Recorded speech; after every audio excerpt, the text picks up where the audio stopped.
Hi, Story Hour friends. We have one more book about a scientist today. It's called Ada Twist, Scientist by Andrea Beaty. Ada Twist, Scientist. Ada Marie, said not a word till the day she turned 3. She bounced in her crib and looked all around, observing the world but not making a sound. She learned how to climb and made her big break, with a trail of chaos left in her wake. She ran through the day chasing each sound and sight, and didn't slow down till she conked out at night. Her parents were frazzled, but tried not to freak, as Ada grew bigger and still did not speak. Clearly young Ada, with lots in her head, would have something to say when it ought to be said. That's just what happened when Ada turned 3. She tore through the house on a fact-finding spree and climbed up the clock just as high as she could. Her parents yelled, "Stop!" as all good parents would. Ada's chin quivered, but she did not cry. She took a deep breath and she simply asked, "Why? Why does it tick and why does it talk? Why don't we call it a granddaughter clock? Why are there pointy things stuck to a rose? Why are there hairs up inside of your nose?" She started with why, and then what, how, and when. By bedtime, she came back to why once again. She drifted to sleep as her dazed parents smiled at the curious thoughts of their curious child, who wanted to know what the world was about. They kissed her and whispered, "You'll figure it out."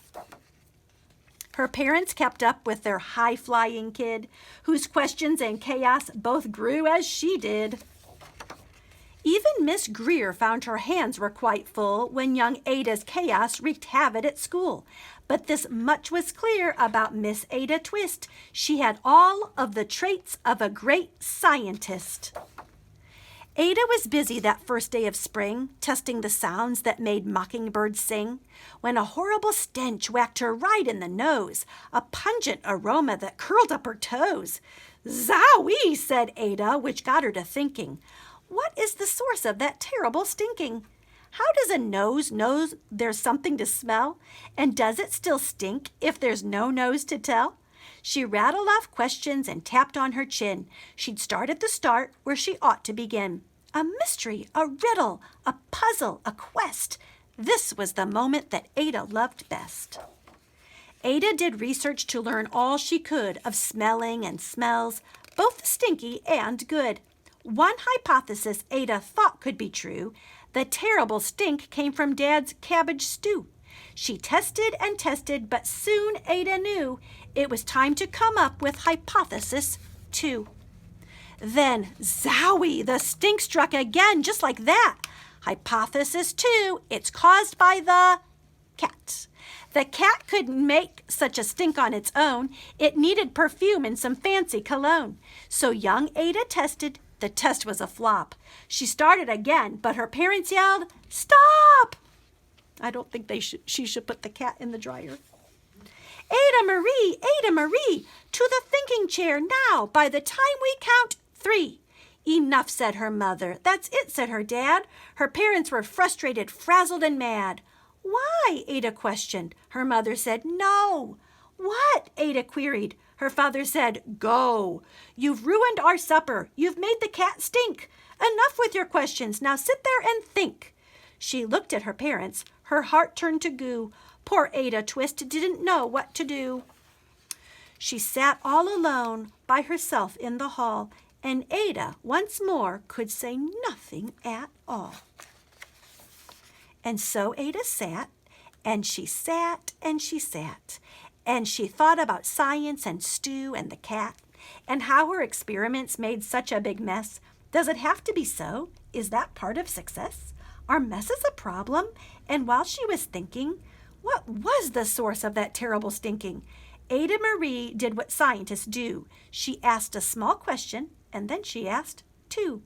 And each of those led her to 3 questions more, and some of those questions resulted in 4. As Ada got thinking, she really dug in. She scribbled her questions and tapped on her chin. She started at why, and then what, how, and when. At the end of the hall, she reached why once again. Her parents calmed down and they came back to talk. They looked at the hallway and just had to gawk. No patch of bare paint could be seen on the wall. The thinking chair now was the great thinking hall. They watched their young daughter and sighed as they did. What would they do with this curious kid who wanted to know what the world was about? They smiled and whispered, "We'll figure it out." And that's what they did, because that's what you do when your kid has a passion and heart that is true.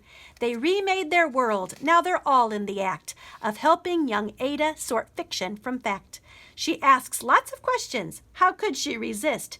It's all in the heart of a young scientist.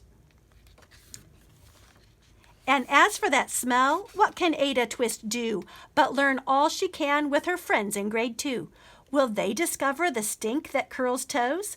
Well, that is the question, and someday, who knows?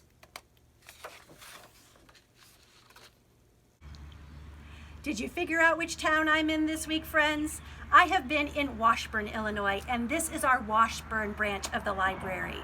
Remember, our secret code word this week is AHA! I'll see you next time, friends.